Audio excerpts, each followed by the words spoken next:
Welcome to the You Can Learn Photography podcast, where we introduce photographers from Canada, not just the well-known, but the everyday hobbyist through to the professional who have a passion for photography and want to share their knowledge. We're going to get to know who they are, what they care about. We'll take a look at some of their work, find out what they're currently doing, and what they wish they would have known in the beginning. All right, let's jump into it.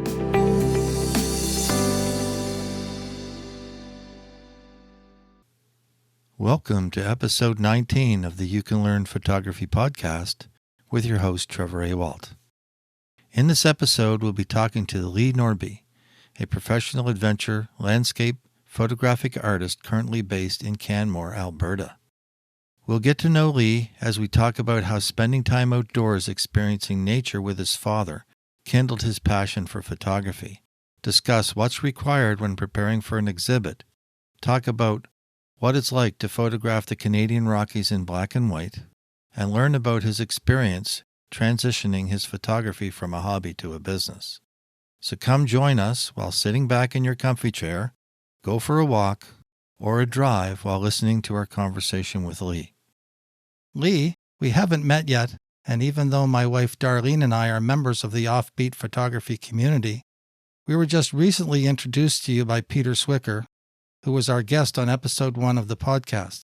Subsequently, you reached out via email, and we're so glad that you're here with us today. Through our discussion, we're going to get to know you, discuss how your family time in the outdoors as a kid experiencing amazing locations led to your passion for photography. We'll also talk about your outlook on photography and if it has changed since starting your business as a professional photographer, your passion for adventure, black and white imagery, take a look at some of your work, and discuss your recent exhibit at Framed on 5th in Calgary. You're a multi-award winning photographer, mentor, speaker, and workshop leader, usually in the rugged landscapes of the Canadian Rockies, as well as recently a workshop co-leader in Namibia. You have an online presence through your website and social media. You've been published in various magazines, as well as featured in a story about methane bubbles at Abraham Lake by CTV Calgary. But for the folks who don't know you yet that will be listening to this podcast, Lee, who are you? Who am I? Oh, that's a great question. If I could figure that out, if we figure that out in this call, we'll be golden. I'm a recovering accountant. In 2016, my company that I worked for decided I needed a career change. And so I decided to pursue the almighty passion in a business, and that's photography, and hoping the almighty dollar along the way. Wow. And along that way, I've been able to go on many cool adventures and explore various forms of photography, landing on black and white landscapes, to which we'll talk about here over the course of this broadcast. And that's who I am today. I grew up in Northern Alberta, exploring the boreal forest with my father on largely various types of machinery. Okay. Now I love to explore the Rockies largely by leg power and at times arm power. So my thirst for exploration has really been since, as you mentioned, childhood. Okay. So how did you actually get started in photography? My dad actually was an avid amateur, and he bought my sister and I a Kodak Instamatic. Now I'm dating myself here, unfortunately. For your younger viewers, I may not. They would go, "What the heck is that?" Right. It's a small point and shoot, one of the original point and shoots, 35 millimeters. And we would carry that thing around on holidays and various expeditions, and it was always a thrill. Back in the day when you didn't have that instant gratification by looking on the back of the screen, you had to, well, in our case, we had to send them away because we lived in a small town in Northern Alberta. Right. And so my dad would send the photos away, and then the day they arrived in the store, it would be a joyful several minutes looking at my photos. Right. That came in.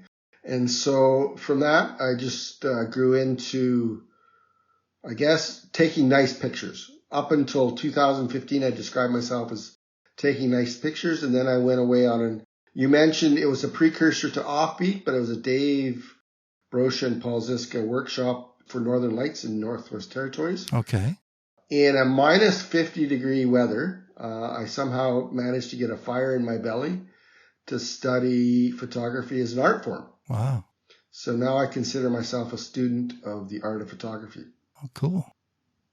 So when you were shooting, you obviously had a transition then from film to digital. So originally you were using a Kodak camera. Did you go through the process into like an SLR film camera as well? No, actually, I never did. I always had the point and shoots. Okay. Although that's slightly incorrect. One European trip, my dad let me borrow one of his Nikon SLRs. Okay. With a 50 millimeter lens. So that's all I had. Right. And so all my photographs were taken on that. But other than that, it was just a point and shoot camera. So what year approximately would you have switched over to or started using digital cameras?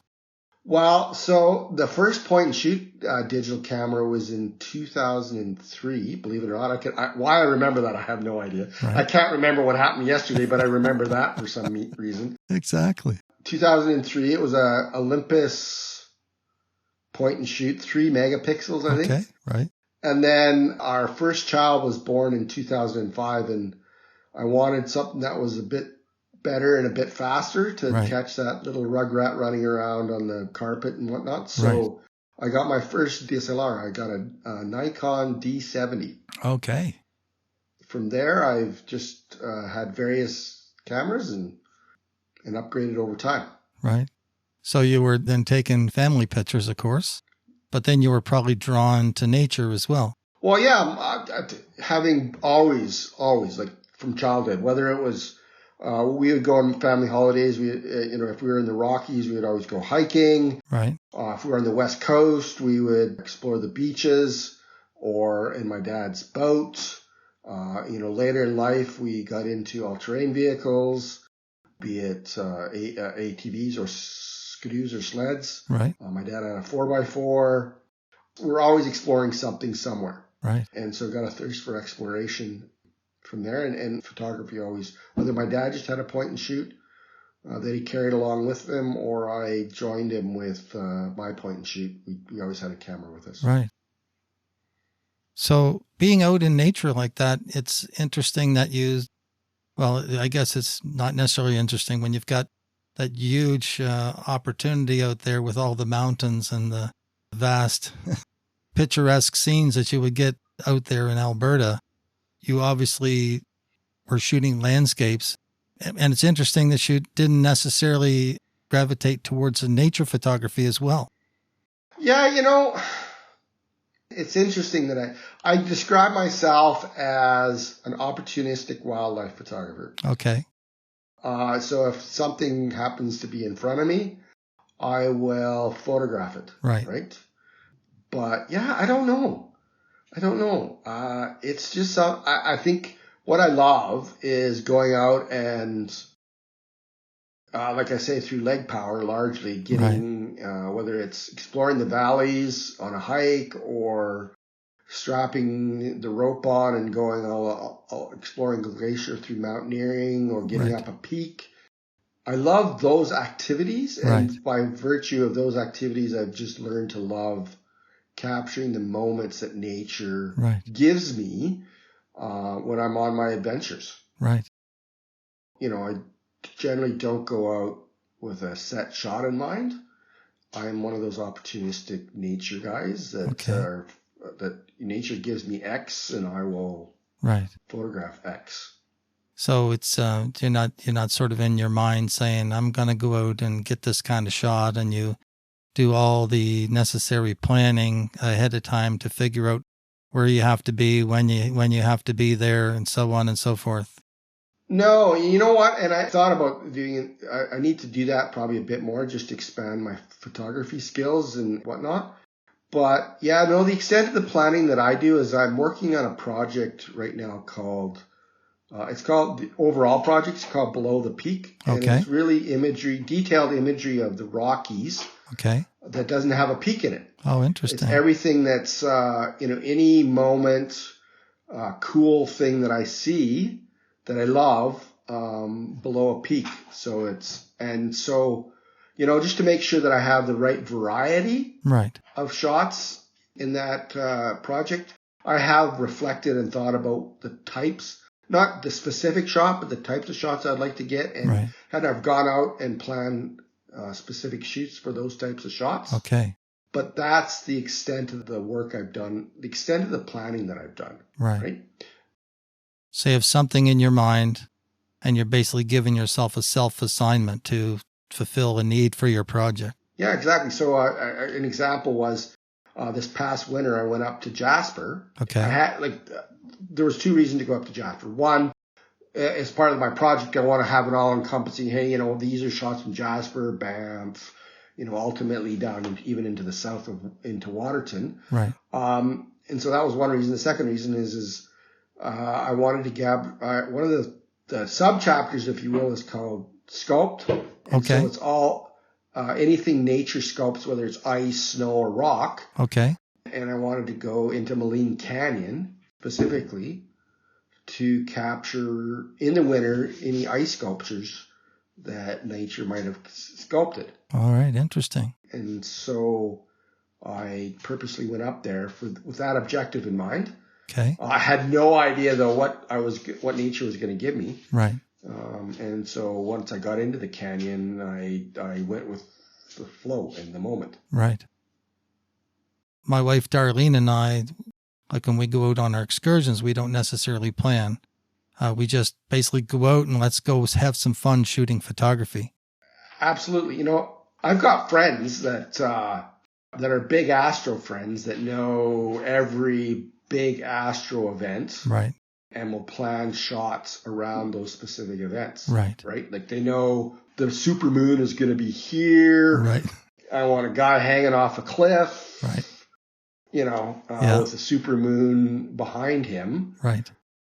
And you know what? I probably should do more of that just to, hone my skills. Right. Right. If you don't try something new in photography, or try to push the boundaries of what you're comfortable in. I hate the phrase, but you got to get out of your comfort zone. Right. You're not learning, and your creative journey is dying. Right. And so that's one area where I could probably explore a bit more. Trying to keep the excitement about your photography exciting. Exactly. Right. Right. Otherwise, we get stuck in a rut. Right. And if we're not learning or trying new things, our creative journey dies. Right.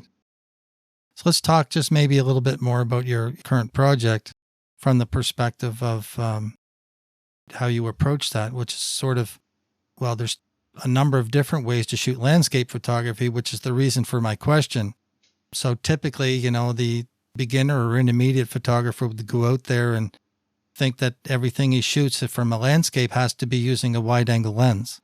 But if you're looking for specific types of things in your current project, I'm assuming, for things below the peak, I'm assuming that you're going to be out there with a telephoto lens looking for these specific things that you're looking for. Is that correct? Yes and no. So, if you ask me my favorite lens, right?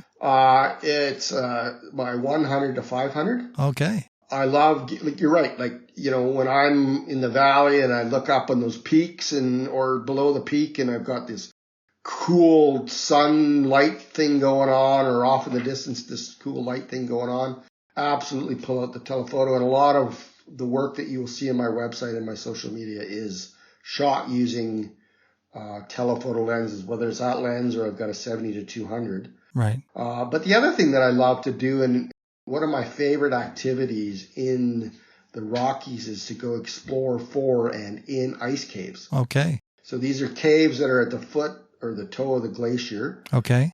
Or along the moraines right. of the glacier, right on the left or the right side. And often you can get into those caves and I'll pull out my wide angle lens. Right. And I love to play with distortion. Right. Right. With the wide angle lens. Right. So I'll get low and close to something that's curved Right. or it's got curves, or it's got lots of texture. Okay. And so I can play around with knowing what a wide angle lens does. Yes. The distortion, I'll play around with that to augment whatever is going on in that particular detailed scene. Use the equipment to make your subject stand out. Exactly. Right. Exactly. So I do shoot wide angle. You're right. I don't go and look for the typical epic wide angle landscape shots. Right. Of the Rockies. You know what's interesting? I love them. I love going into the Rockies and seeing, oh my goodness, these magnificent mountains towering above you with a wonderful lake and magnificent reflections in the lake and whatnot. But when I put my eye up to a camera, I see noise. I don't see something. My brain, I don't know, something goes on in my wacko brain. Right. That goes, I can't create a compelling landscape. So did that perspective take a while to get there? Yeah. Or were you typically, like most people, so say for example, in 2011, I went to the American Southwest, and every time I walked around a corner, there was like the vista shot. So I was so taken by the vista shot and compelled, I just had to take the vista shot. But eventually you would get past that because it's hard to pick out, as you say, the noise, to pick out the subject. So in your progression as a photographer, did you progress the same way or was it different for you? No, absolutely. When I started getting more and more serious about photography, and I was going through the process of switching, when full frames first started coming out, and I was starting the process of switching. My first lens was a 14 to 24 millimeter wide angle lens because I wanted to go out and capture those wide vista shots. And, I'd go on I remember going on a workshop and the leader was going like, great shot, Lee, but what's really the story? And I always struggled with that. And then, I don't know, a friend of mine from Ontario phoned me up one day or sent me a text saying, hey, I'm coming out to Calgary to work, and I love to go to Vermilion Lakes to photograph. That was one of his favorite lakes, and for good reason. It's an iconic, beautiful lake and magnificent sunrises and sunsets. But it's one of those lakes that's overshot in terms of wide angle, right? And for a reason, it's iconic, it's beautiful. And so I gave myself a challenge. I said, I brought my 24 to 70, but I committed to myself that I would shoot a 50 and above. Right. I also brought my 70 to 200. And I loved that challenge. And from that day on, I started getting more and more into using my 70 to 200, which translated into a 1 to 400, which I actually bought for wildlife. Right. My first trip to Namibia, that turned out to be my favorite landscape lens when I returned, because I just loved the more detailed, intimate shots. So it's the learning to see process, right? Absolutely. Right. And now, to be honest, I've probably trained my eye the other way. And, again, back to the, challenging yourself. I should probably go out and just do the opposite challenge and take only my wide angle, my super wide, and go spend a day or a few days in the mountains shooting wide vistas, right? And trying to challenge myself the other way. Right. Again, to keep the brain fresh. Right. And not always look for the same shot. Right. So let's just switch gears a tiny little bit, and let's talk about, you've been sort of an adventurist pretty much ever since you were a kid, and you were introduced to the land by your dad. Somebody out there that's never been there before, let's talk a little bit about safety. And you talked about going into caves, how you handle that out in the landscape, and also maybe when you're considering going into a cave and so on. Well, so absolutely. Safety's paramount. So to me, if you are not safe, for me at least anyways, if I'm not being safe, I get stressed. And when I get stressed, I'm not having fun. Right. I'm not having fun. I don't enjoy the day out. I'm miserable. And then I don't get the shots, and my friends look at me and say, quit being grumpy, right? That type of thing. So one of the 7 dwarves, right? Exactly, grumpy. And so to be safe, it starts off with what is my plan for my adventure in the Rockies. Okay. If it's, we're going to go car shooting, which I still do, I do often. Okay. Then that's a different level of safety, largely bear spray and good footwear. Right. Because even if you're car shooting, whether you're on a lake shore or on the riverbed or a creek bed or traipsing through the forest, there's lots of trips and hazards and slip hazards. So you need good footwear. Right. And bear spray, because again, even though you're along the road in a popular place, bears can show up. Right. But if I'm going on a mountaineering adventure, I'm crossing a snow-covered glacier, I'm tied to a rope team, that's a different level of safety. Right. So when I look at my bag, the first thing that goes into my bag is all the safety gear related to that: a helmet, an axe, my crampons, my belt. Right. Often the other people have the rope, and then I'm not an expert in that area. I would describe myself as a novice mountaineer, so right. I make sure I go out with an expert mountaineer person right. that can lead, whether it's a friend or a guide. Right. Often it's a guide. And so that I can feel safe and comfortable in doing that until I eventually gain that knowledge myself and right. feel comfortable in doing that. And then once all that gear is in the bag and then I got my proper clothing, layering, layers are key, important, right? Because the mountains are crazy. In the middle of the summer, you can get a snowstorm right. Or a rainstorm, right? So layers are important. And then right level of food, and based on my energy level and my fitness level at that point in time. And the right kind of food, right? Right, the right kind of food. The camera gear is the last thing to go into the bag, right? So if it's a car shooting day, the whole kitchen, everything in the kitchen sink goes into in the bag, right? Yeah, so exactly. Right, because I'm generally not far from the car, right? And I don't have to carry a big heavy bag. Yeah. But if I'm mountaineering and going up a peak and it's a long day, right? Maybe it's just a lens and my body, a spare battery, and my polarizing filter, right? Right, and then everything in between. Yeah, and then of course the necessary amount of water. Right? Yeah, water, absolutely. Food and water. Right. Yeah. Absolutely. So, it's safety gear for, all the gear I need to complete that event, right? That activity. Food and water. Right. And you're absolutely right. The right type of food, I got to keep my electrolytes up. Right. I got to keep the energy level up. I by the end of the few days, I'm so tired of nuts and power bars. It's, right. refreshing to get home and have a real meal. Yeah, exactly.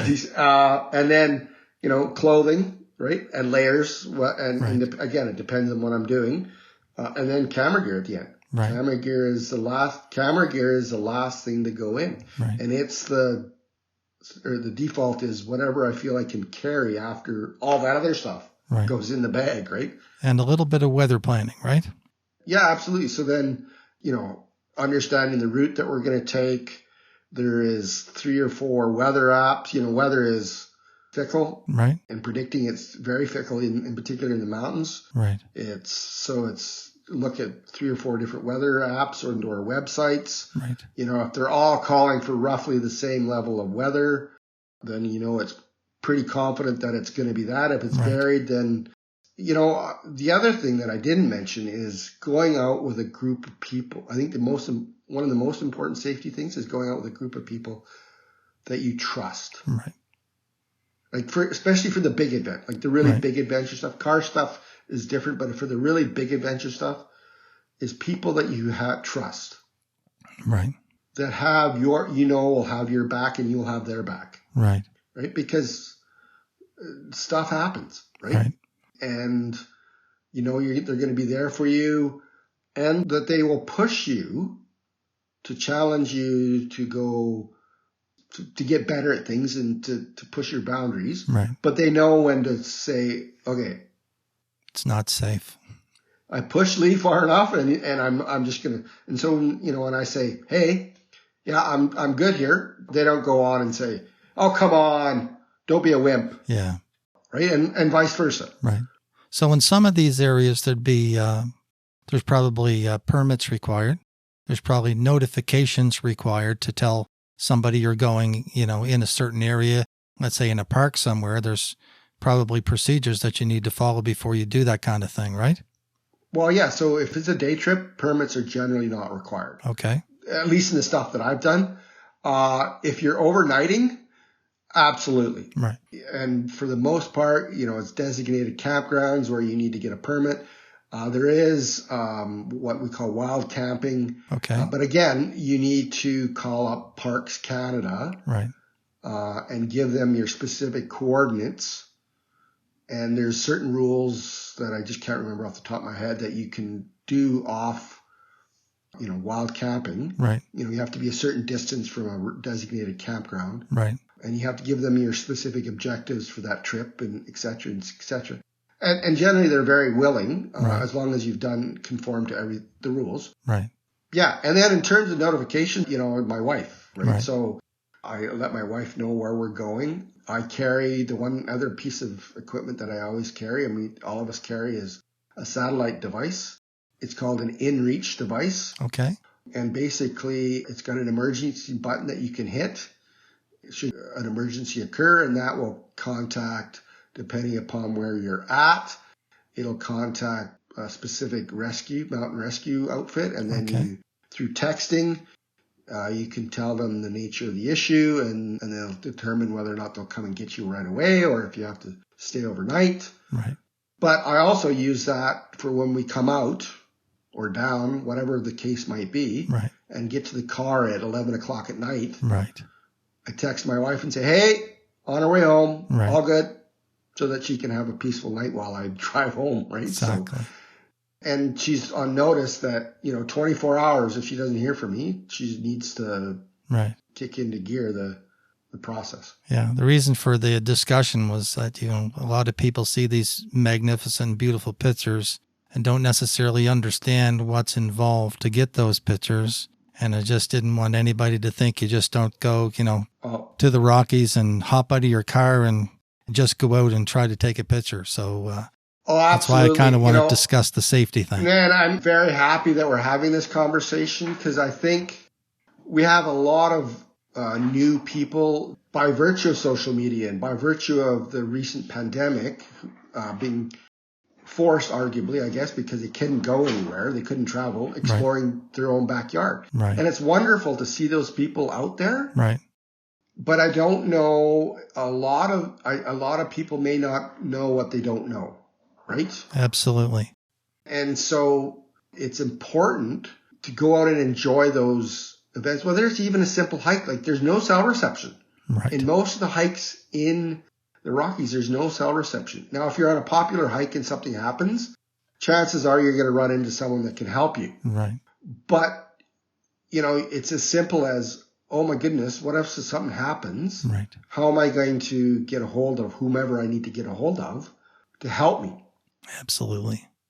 That, it's 25 degrees in Calgary, but the hike you're on could be 10 degrees. Yeah. And what happens at midnight? Well, no, in the middle of the day, it could be 10 degrees and raining in the mountains. The weather in Calgary has no bearing on the weather in the Rockies, right? Right. But I'm saying if you get hurt and have to stay overnight, what happens at midnight, right? Exactly. So, to all those people that love to explore the Rockies, fantastic. Go forth with vigor, but make sure you understand from a safety point of view what you can and cannot do, and have a plan, right? Understand that if stuff hits the fan, right, you know how to get out, right? Have enough food, have enough water, have enough clothing, right, all that good stuff, right?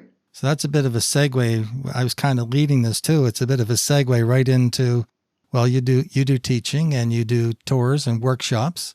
So that's on your website, which we'll talk about a little later. So I imagine there's other companies too as well in the area that do the same thing. But, if somebody wants to get out there, they can, once we finish the podcast, they'll find out information from your website to be able to take a workshop or come out on a tour. Absolutely. I'd love for people to come out. Then they won't have to worry, right? Because they'll have an experienced adventurer. We'll do our very best to make sure that we have a lot of fun. Absolutely. Unfortunately, I can't guarantee the weather. It's a bit crazy, but what I can guarantee is I'll do my utmost best to safely plan and execute a wonderful day for people that want to get out and Right. enjoy. By the way, I'm not allowed to take them to ice caves. And so I'm not permitted to do that because I don't have the right certifications. But I can certainly, I take them on a car tour and maybe even a small hike. Right. So. Exactly. So you mentioned when we first, during your initial introduction, about moving from a hobbyist photographer into a professional photographer by starting a business. Yeah. How has your outlook on photography changed, or how has your feeling about photography or what you're doing in photography changed from being a hobbyist and now doing it professionally? So I think, there's the creative side of photography and then there's the hard business side. Right. I think from a creative side, the business, you need to be successful in business, and no matter what you do, whether you're a mortgage broker, a real estate agent, a chiropractor, a salesperson of some sort, you need to differentiate yourself somehow and come up with a unique perspective, right? So, Right. The business side forced me to do that probably and find that quicker. And so that's been great. And I love pursuing that and love exploring new options. So I think the creative side, it's helped me push that realm along with inspiration from other photographers.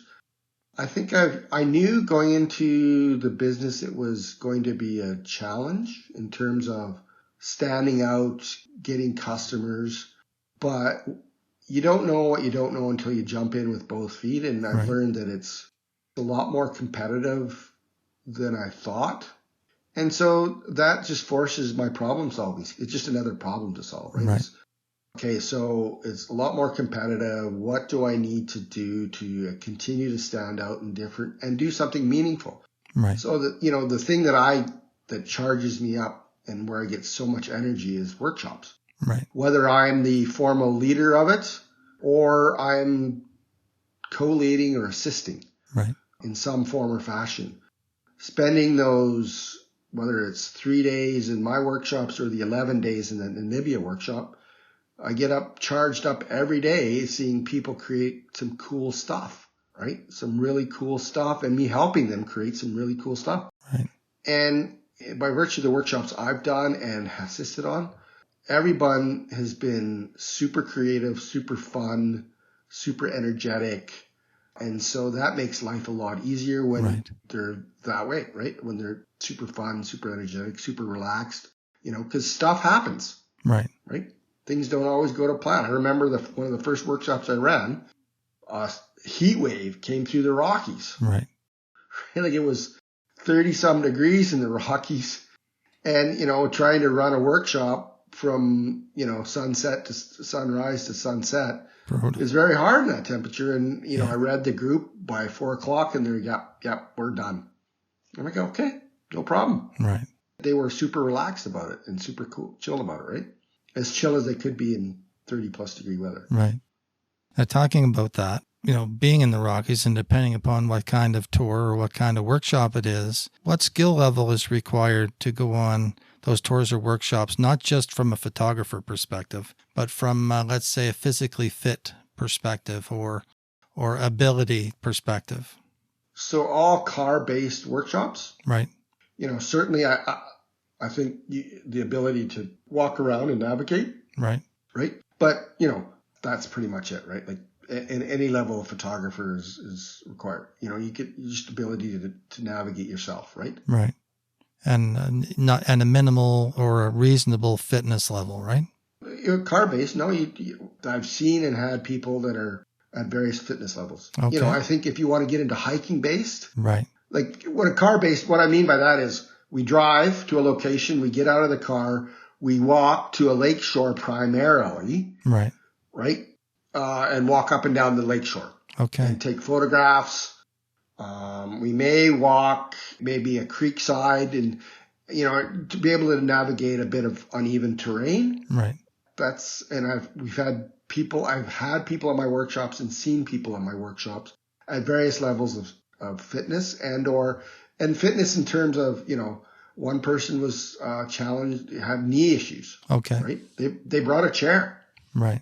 they sat in their chair and shot. Right. Right. There's a few hiking-based workshops that I've run. The hikes are, I describe them as, families with, young children, 8, 10 years old, right, to elderly people. Okay. So a lot of people, if you get out and walk a lot, right? The one thing I learned the hard way is I had a participant come from Vancouver, so sea level, and my very first hike was at, I don't know, it was at about started at 7,000 feet. The person flew in the day before, and so I think the person struggled a bit. Right. The next day, the person seemed fine. So, that was my bad. I should have thought about that and let the person know that they may want to have showed up a couple days earlier to acclimatize, because it is going up from zero sea level to 7,000 feet is a big adjustment. Huge jump. And, altitude sickness in theory starts around 8,000 feet based on, your physiology and so on. But when you get up higher, 10,000 feet plus, that can have a huge impact. And so I don't want to scare anybody away that it was altitude sickness. I think it wasn't, right? It was just the person is used to breathing. Being able to breathe, yeah. Breathe at sea level, and then now having to breathe at 7,000 feet. Yeah, I experienced the same thing, and I went to visit Mount Washington, and it's at like 6,300 or 6,500 feet. And you climb a set of stairs when you're used to being, at sea level here in Nova Scotia. You go to Mount Washington and all of a sudden you're at, you drive up and you're at 6,500 feet and you walk a set of 10 or 12 stairs and you are really out of breath, so you're just not used to it. Well, one of my adventures, I was in PEI for 8 days, speaking at a photo conference and helping people out. So between, the pre-preparation and the conference itself and then staying an extra day, I think it was 8 days, I was at sea level. Right. I flew home, and 2 days later, I decided to climb up Mount Athabasca. And I was at 11,500 feet. And, wow. And I'm like, we're at the last little hump. Right. Right. And I'm like sucking wind. I'm like, my guide, I'm like, this is awful. Like, I don't know what's going on. Right. And then I realized when I got down that I was probably going from sea level to 11,500 feet in 3 days. Right. Right. So that was the reason, right? Absolutely. I did it to myself. Right. So. Exactly. So we talked a little bit about your exhibit. You have an exhibit called the Sculpt exhibit that you did in Calgary here back in February. Yep. What were the challenges that you had in getting ready for the exhibit? What all went into getting ready for the exhibit? Because there's probably a lot of people out there that have never done that before. It'd be very interesting to your experience. Yeah, no, I love exhibits, right? So we live in a digital world where, we've got screens, be it, this size of screen right through to these mammoth, 60-inch TV screens or 80 inches or what are the latest one, 100 inches? I don't know. Right. And, and I edit on a 27-inch screen, but I love to print because there's no screen out there that brings an image to life like a print does. Right. A well done print. And so I love printing and then I just love exhibiting my work, talking to people about the stories behind the images, and seeing the reactions and talking photography and talking art. Right. But you're right. Pulling an exhibit together is not. Fortunately, the Sculpt exhibit was the third one I had done, so I sort of have the process refined. Okay. But it is a challenge. So in terms of words of advice, I think the biggest thing is picking a theme. Right. Right. So in the case of Sculpt, so what Sculpt is all about is, and it's part of the Below the Peak series, nature's a fascinating sculptor. Right. I've seen so many amazing sculptures created by nature, through wind and rain and sun and snow and, and how they interact with each other to create these amazing things, or how the rivers and water sculpt canyons and rock and and glaciers of sculpted rock. It's amazing. Right. And so I wanted to tell the story of that. Right. So that was my theme. And then I went through the curation process, which is hard, right? So I had got great advice from my printer. I don't print stuff myself. I use a printer. Okay. Because printing is an art form unto itself. Right. I talked to my printer and he goes, when you get to the point that it really hurts to cut the last image, you've reached a good point. Right. Right. And I'm a big fan of less is more. Right. As well, in terms of when you do an exhibit. So I think in my last exhibit, there was 15 images. Arguably, I would not go much more than that for me personally. I've seen exhibits where there's hundreds of images and I've tried to go through them and I'm like, yeah. Unfortunately, I get lost in really what are you trying to say? Right. Right? 15. Okay. 1-5. I wouldn't go much more than that. Right. Because the other thing is the budget, right? So it isn't cheap. It's not cheap. What size did you print your images? So I print my images at 16 by 24, 16 by 20, depending upon the aspect ratio. Okay. And some are even have a more wonky aspect ratio. But what I always do is I'm a big firm believer, especially for black and white, in a basic black frame. Right. It's classic. It's timeless. Adding a color frame to a black and white image just doesn't feel right to me. So classic black frame. And then I spend the money on the glass. Okay. Right?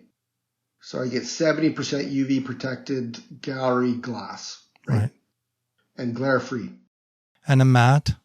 I don't matte my images. Okay. Framing is a very personal, my experience is very personal. My wife and I don't agree on this stuff. If there's going to be a divorce in our family, it's going to be over framing. And once they got framed, it's going to be over or hanging them. Right. So,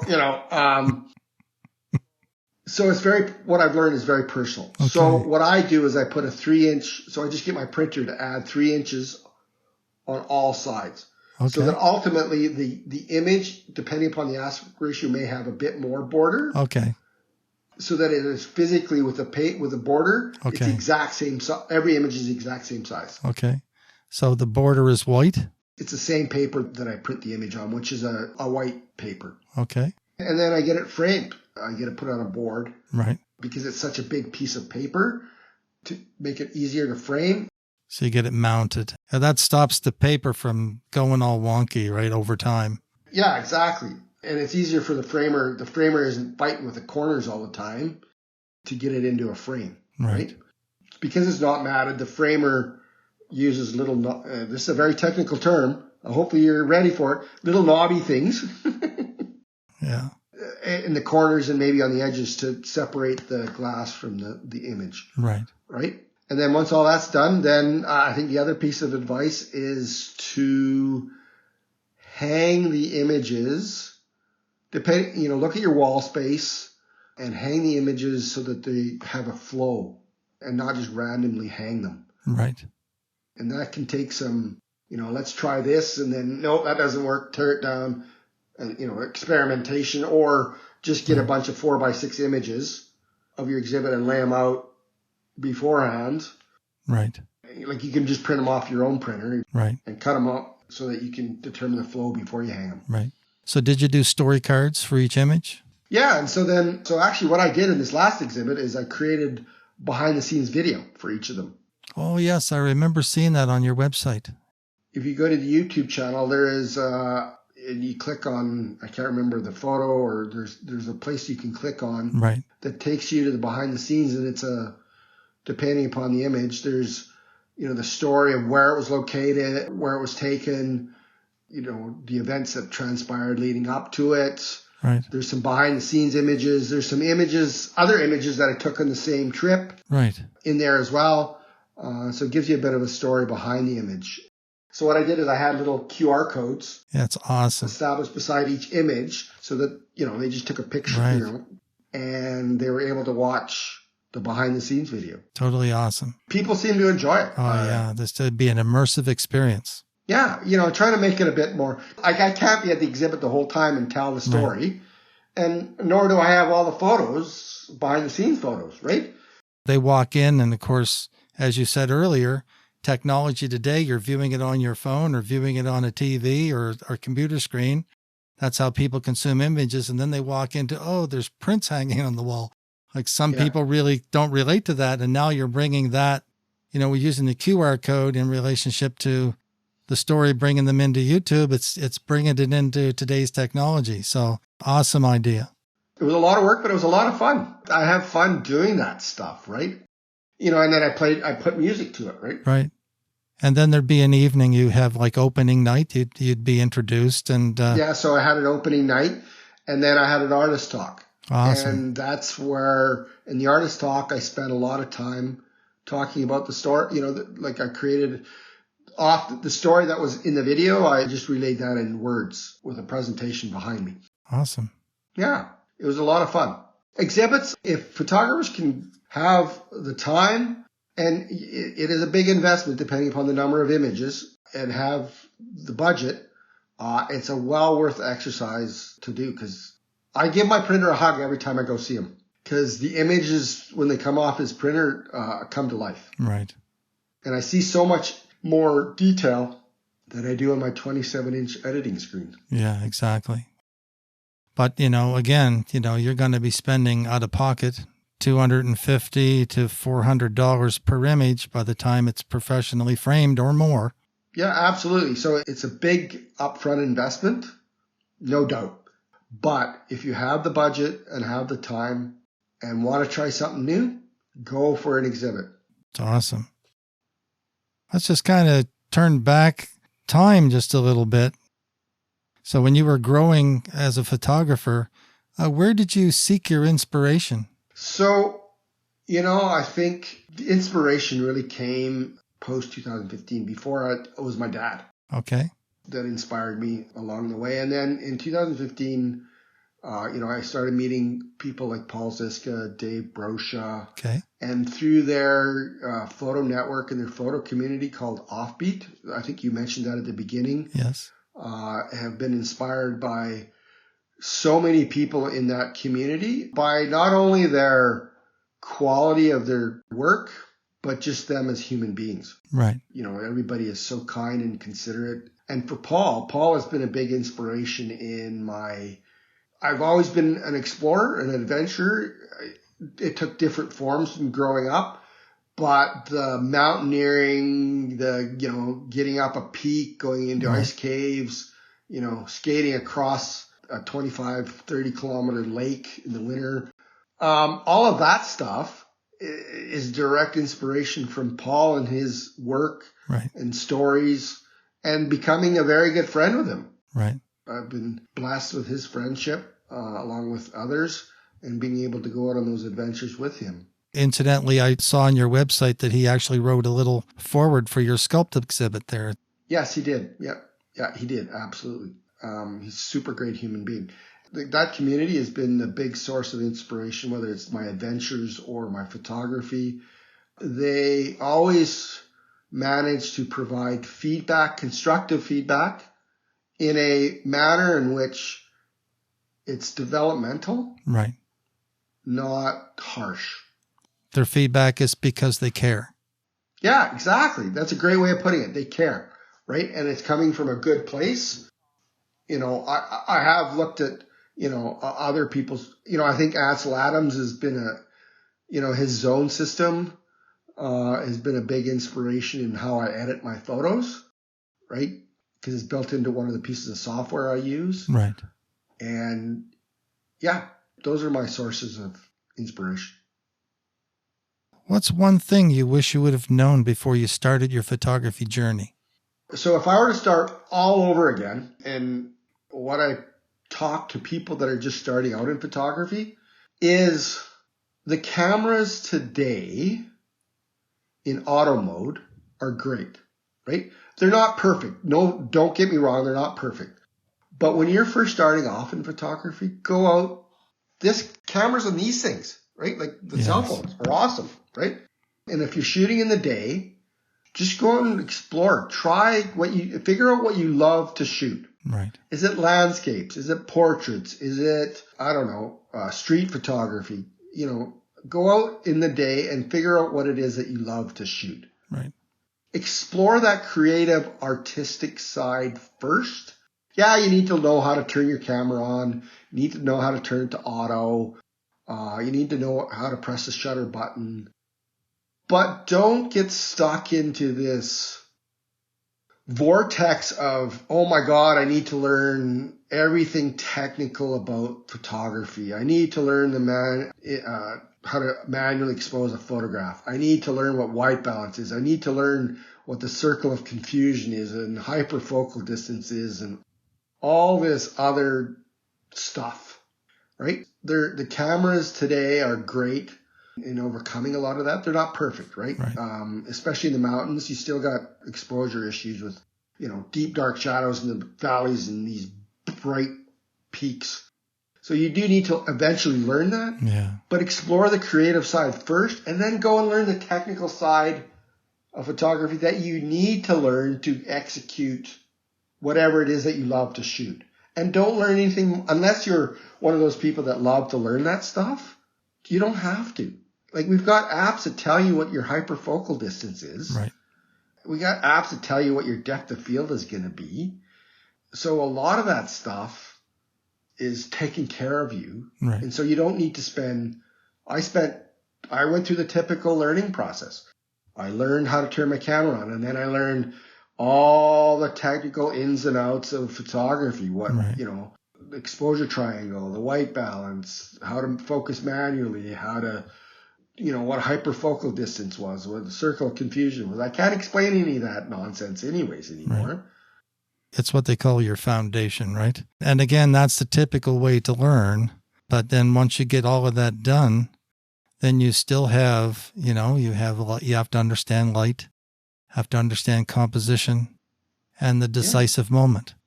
And those last three things are the things that really make your photograph, right? Yeah. All the other stuff is learning how your camera sees light and how it exposes for light. Yeah, and so here's where I would go. I'd rather have a compelling story through a great composition that is slightly out of focus than a technically perfect image. Right. Right? And I do have those. Yeah. It's like Rick Salmon says. He says, well, if you're worried about the noise in your photograph, it's probably not a good photograph. Well, yeah. And I'm by no means am I saying don't learn the technical. You do. Right. You'll get there eventually. But learn the fun part. At least the fun part for me is the creative storytelling. Like, you run up to this scene or this person or whatever, and something is got a fired up your belly, got your heart going a pitter patter. Explore that. Yeah, exactly. That's the fun part. And then learn what you need to learn to get that better. Right. Awesome. That's what I would do. That would be a great segue right into, let's take a look at a few of your images here. Sure, absolutely. Let's go for it. Part of our showcase, and we can talk about some of your images you sent me. So let me just get into my screen share here. Let's share my screen. This is the part of the podcast where we showcase some of Lee's images. For those of you following along, go to youcanlearnphotography.ca, click on podcasts, and then go to episode 19 for Lee Nordbye.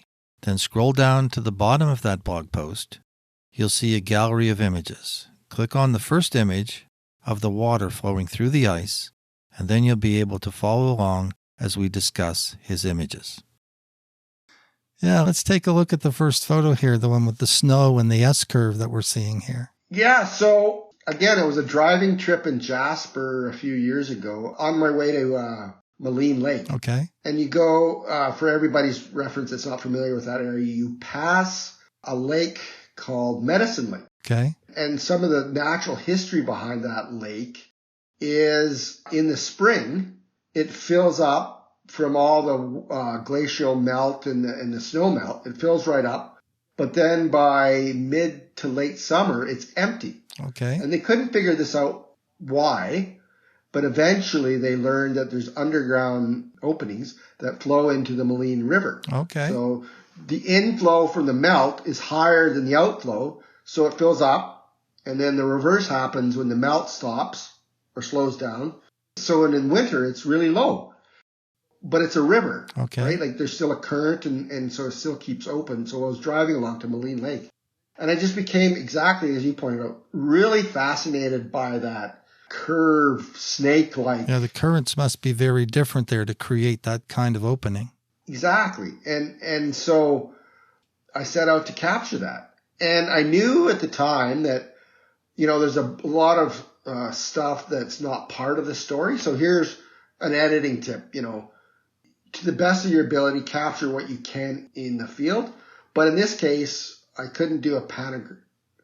I wanted to do it in one shot, and I couldn't do a pano. I don't have a pano feature in I shot it knowing that I was going to crop it in pano-like to augment that lovely S-curve that's in there and to showcase that. Yeah, and so that's a Medicine Lake, which is really a Medicine River in the late summer and through the winter until spring arrives. So, yeah, I just love the S-curve. So this next image of a reflection in the winter. Yeah, well, it's actually October. Okay. Believe it or not. So this is an offbeat outing. Okay. Actually, it was a bunch of local offbeatles. We got together and decided so Peyto Lake is that iconic turquoise blue lake that you see in the mountains. Okay. From a high up, because there's a viewing area that people can walk to. But we decided to there's a hiking trail that takes you into the north end of the lake. And so we hiked into it. And when we arrived at the lake, everybody dispersed, did their own thing. Okay. And I just became immediately fascinated by those mesmerizing, abstract, curvy, snake-like reflections. I'm like, man, that is so awesome. Yeah, caused by the ripples in the water, right? Yeah, there was just a hint of breeze. Like any less breeze and any more breeze, that story would be completely different and not the one that I loved. And so I immediately, without hesitation, ran to the shoreline and set up my tripod to capture that image. Again, it's been cropped a bit just to really showcase those reflections as being the key part of the story. But, I just love the curvy snake-like things and then go immediately into these perpendicular straight trees, right? There's a real juxtaposition between the reflection and the trees themselves. Right. So I know like what the weather's like here in Nova Scotia, but the weather there, is that like sort of a fluffy snow that's cold frozen to the trees, or is that a wet snow that's on the trees? No, we got very lucky in that in terms of it was a big few days of snowfall, and then it brightened up for our trip in there. Okay. So we had what we call post-holing in, which basically means is you walk in knee-deep or more snow, creating a post-hole. Okay. And so we had to post-hole in. Fortunately, it's not that long, and it's actually down, not up. And and so the wintry-like conditions, we were extremely fortunate that nature provided us that fluffy white snow that lands on the branches of the spruce trees, and I'm a huge sucker for that stuff. Looks like a little bit of slush there on the water there too in the distance. Yeah, slush. Wow. Yeah, I instantly fell in love with that scene and that story, and as everybody dispersed, I ran straight and everybody went left or right. Choice of shutter speed important to actually, because you want to see the ripples, so a little faster shutter speed because you don't want to smooth it out, right? Again, that's a tip. So we all love to buy and I use filters and I love to smooth things out or create that. But there are certain instances where you don't need to do that. Exactly. And this is one of those. And then this final image, a Rockies image. Yeah, this is taken. We have a photographer's backpacking trip that we have every year. This was July of 2021. And a bunch of us, so there was, I think, 13 of us in total. Half-ish of us decided to go hike up, because it was pretty much a hike other than maybe at the very end, a little bit of a scramble. hike up Mount Beng, which is on the very, very western edge of Banff National Park. Okay. We actually camped just outside the park on Crown land, and then we walked into the park and then up Mount Beng, and it was a lovely day. Wow. And we got up there, and I fell in love with just the way the light. I love those cloudy days like you can see in the sky where every once in a while the sun peeks through Right. and provides what I call patchy light. And, on Mount Beng, which is in front of us, that's the cliffs of Mount Beng. And then that's Mount Birdwood in the background. I just loved the way that light was. And so I captured it. Right. And for the most part, needless to say that I was going to process it in black and white Right. just to showcase the light and the moodiness of that lighting. Taking advantage of the contrast. Exactly. And it's probably my favorite image from that 4 days in the Rockies. And as it turned out, actually, that day, it was the day after I had a bit of so back to safety. Yes. I had a bit of a incident the day before and cut my big toe right where it joins up with the foot. Ugh. And had to abandon the adventures for that day because we were planning on summit several peaks, and Right. I had to abandon that part because I just wouldn't have been able to do it. So I taped it up and went back to camp and rested most of the day so that I could get up the next day and do something like this. And fortunately, it held up. So Right. This rock, is it like a shale kind of rock, is it? yeah, it's shale. And so on when you're climbing up, there would be a lot of loose shale, right? Yeah, so in some mountains, we call that scree slopes. Okay. Right? That'd be pretty dangerous. Well, it can be. In this instance, no. For the most part, once we got up, it was grass most of the way up, and then we had to walk on some scree, but it was flattish. Oh, okay. Right? Scree is actually, it's a bugger going up because, it's you step up and you slide down. Right. You step up, you slide down. But when you come down, if you do it right, you sit down like you're going to sit down on a chair. Okay. Dig your heels in, and you can run down. Okay. If it's deep enough, you can run down these semi-steep slopes Right. and get down very quickly because the scree will keep you, you float basically on top of Right. the scree, right? As long as you're leaning back, you're not going to fall forward. And where it gets tricky, though, is if there's solid rock underneath that Okay. and it's not deep enough and you can slip. Then that scree can be very slippery on rock. Right. And so you can slip and fall. Right. So you got to be careful of that. Yeah. Like you say, another reason to be with an experienced crew. Yeah, for sure. Yeah, that's awesome, Lee. As it turns out, you mentioned that I won some awards. This image here was a finalist in Digital Photography Magazine's black and white competition this year. Oh, awesome. I mean, easy to see why. Yeah. What's the elevation there? I think we're around 9,000 feet. Yeah. It's not a terribly high mountain. But impressive. Yeah, no doubt. Yeah, well, thanks so much for sharing those images with us. They're amazing. Yeah, no worries. I always love talking about stuff. Yeah. I try to get a bit of a variety, right? It's great. And of course, we're going to talk a little bit later about how people can see you on the internet and take a look at some of your other work in your portfolio. It's great. So you obviously process your images. What tools do you use to process your images? I'll talk primarily about my black and white images. Right. I use Lightroom as sort of the database. Okay. I actually am in the process. I used to also use Lightroom catalog or library to select my images. I'm now in the process. I found it to be cumbersome, switching to Photo Mechanic. Okay. Where it's an easy, quick, efficient process to select the images, and then I'll only upload those into Lightroom. And then from Lightroom, I switch almost immediately over into a tool called Silver FX. Okay.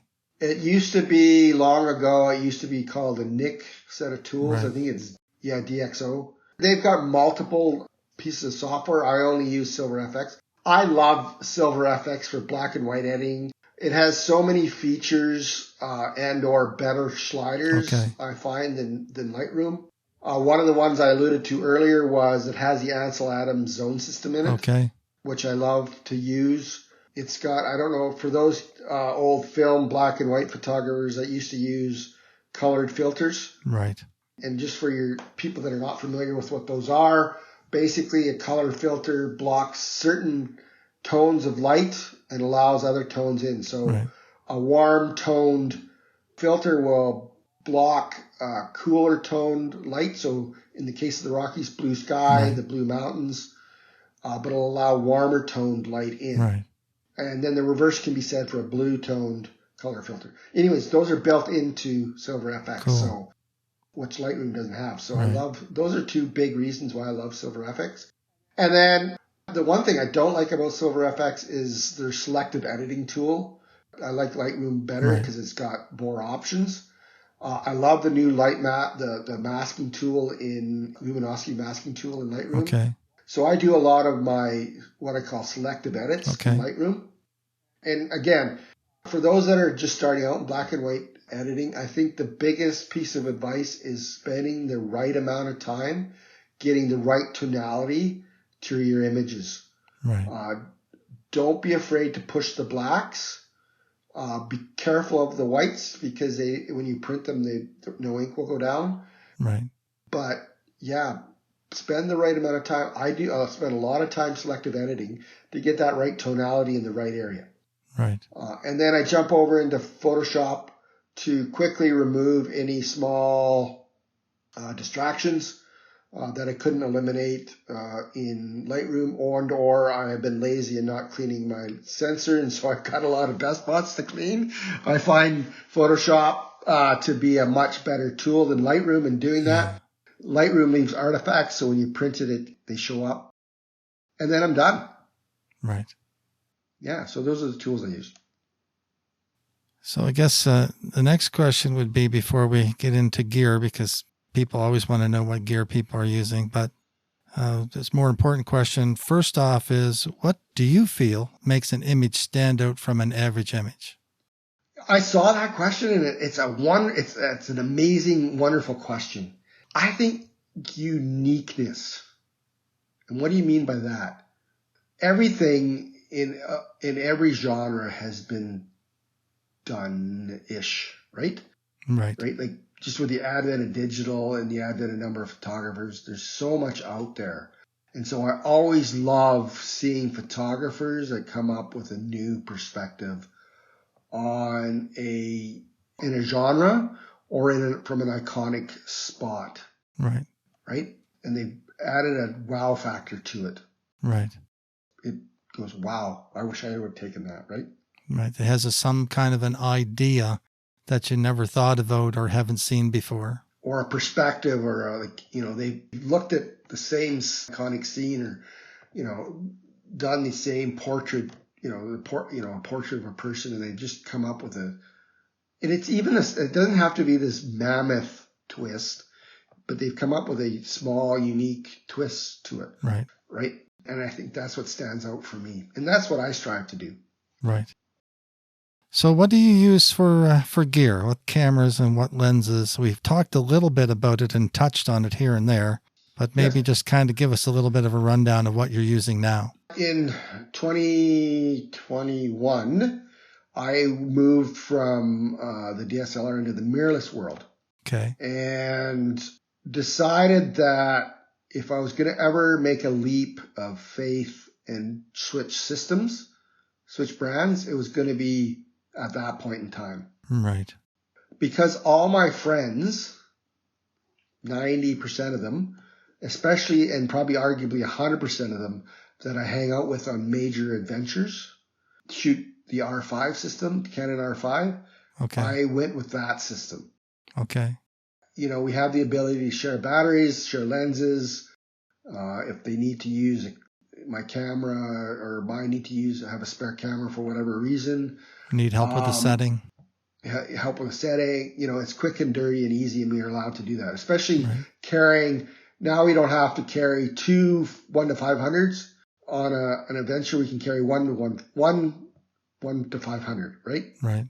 And as long as we can share it. That was a big reason. There were some other smaller reasons that I liked about the Canon lenses. as well. Right. And then within the equipment, I have the R5, and then I have everything from the 15 mils through to 500 mils, and I have a 2x extender. So I can shoot up to, with a crop sensor, I can shoot up to 1600 millimeters. Okay. So gives you a lot of flexibility. I need a lot of light for that, but yes. I have a lot of flexibility. And then, I think if people want to come to the Canadian Rockies and photograph, there's a question, what's a must-have piece of equipment? I think in the Rockies, there's a lot of reflective, glary light by virtue of the sun reflecting off the snow and off the wet rock. Right. So a polarizer filter is, I would argue, a must-have in the Rockies. Okay. Just to help manage that reflective, glary light that occurs. Gets rid of some of that sheen off of the rocks and so on. Yeah. And so, actually there's an advantage. Probably not in Nova Scotia, but we get a lot of bluebird days here in Alberta. Okay. By that I mean pure blue sky. And so, pure blue sky is a photographer's worst nightmare, right? So, so in black and white, if you polarize the blue to the maximum and get that ungodly dark blue, right? You can turn it almost instantly black when you convert it to black and white, right? So for that reason, I also use my polarizer. Cool. So, Lee, where do you see yourself in the next 3 to 5 years? Oh, another great question. I still want to be running a semi-successful business, but I think more importantly to me is I've continued to advance my creative journey. Right. And developing the respect of others, other photographers and the general public. Right. I think if I've grown in my creative journey in 3 to 5 years, I've made step changes and continue to gain the respect of others by doing so, then I'll be a happy camper. Right on.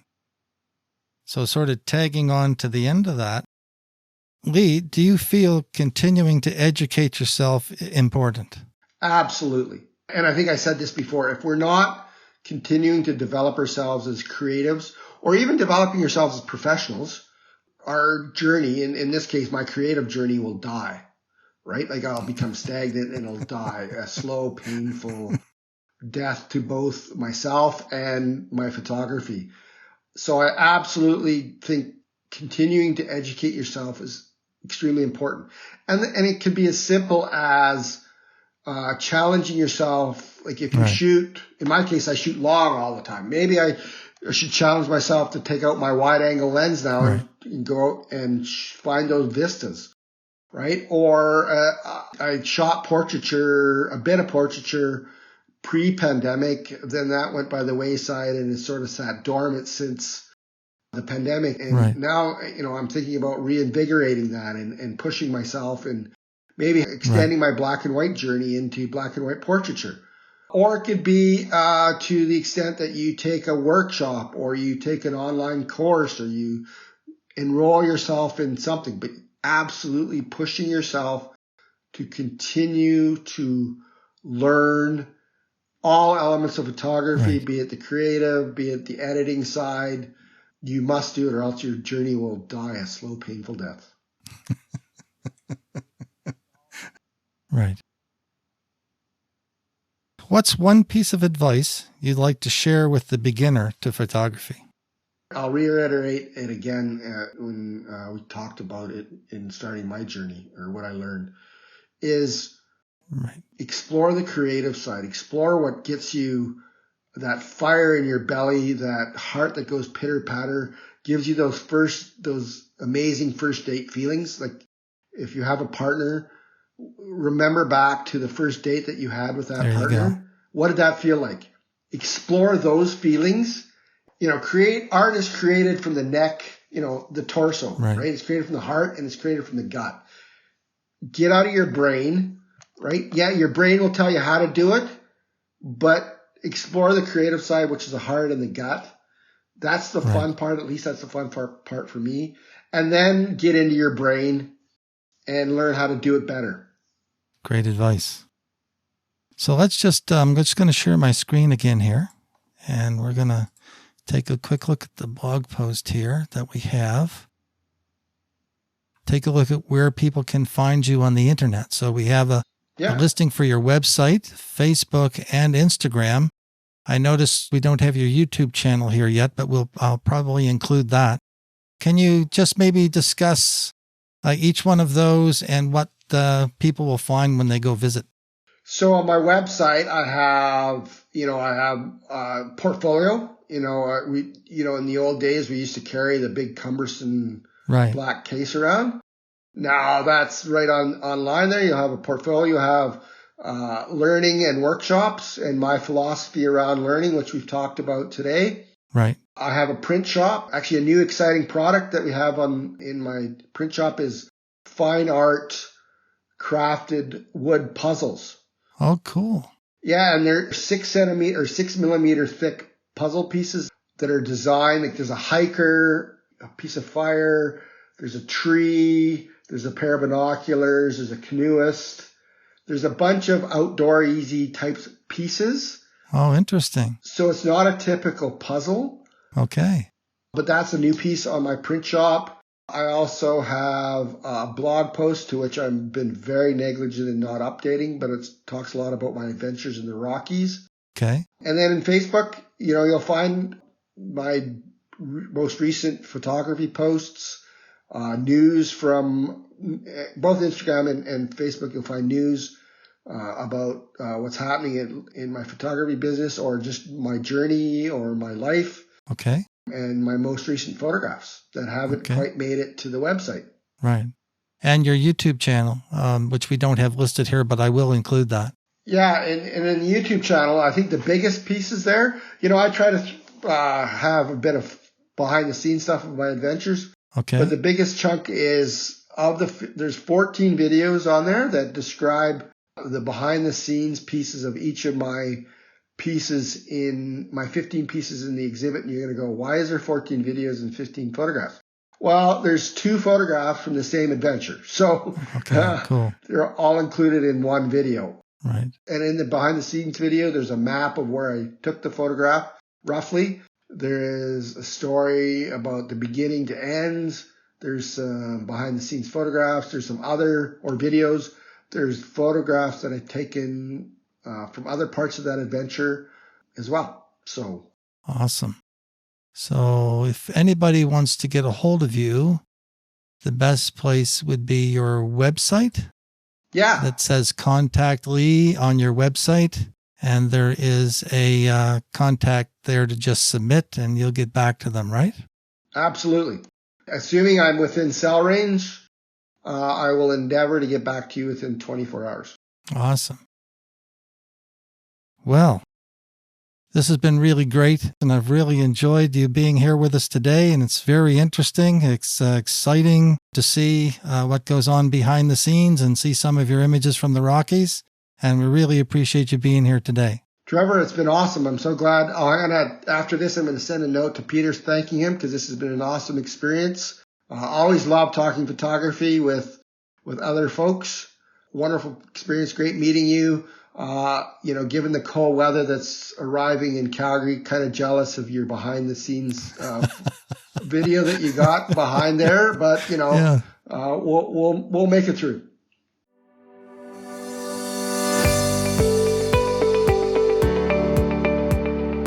Thank you for dropping by and listening to the You Can Learn Photography podcast. If you're interested in being on the show, please contact us by visiting the contact page on youcanlearnphotography.ca. We hope this show provides some inspiration and allows you to get to know some of the fellow photographers in Canada. So until next time, enjoy your photography and keep shooting.